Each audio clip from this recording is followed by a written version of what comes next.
All right, so you've got your spa heated up and filled. Now you're ready to put the salt in. What you want to do is you want to start by putting this TrueStart Genesis water clarifier. Dump it right in the spa just like that. Make sure your jets are running. From there, you want to use this unique that you should have gotten upon delivery. I would do about a 4-second pour. That'll be good. Next, you will want to test it with these bromine test strips. It's going to test your pH, your alkalinity, your hardness, and your broming. I have already done that, and we are going to be high on pH and alkalinity. So I am going to be putting some of this pH/alkalinity down in the spa. I'm just going to do 1 capful. You might have to do multiple, and from there, you could even keep testing it every 20-30 minutes just to see what your levels are looking like.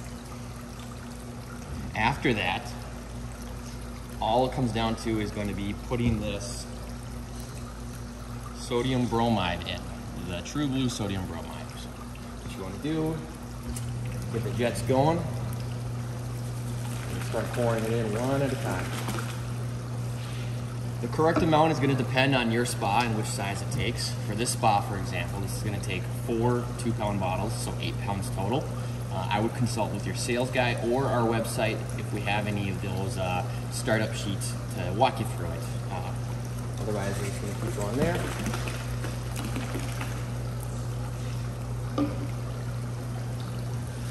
Now, it seems like a lot, but it's going to last you about a year, give or take.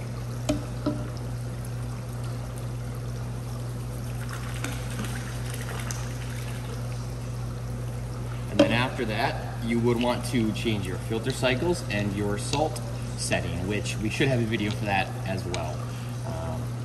Other than that, after about, I'd say, 20-30 minutes, you should be good to go.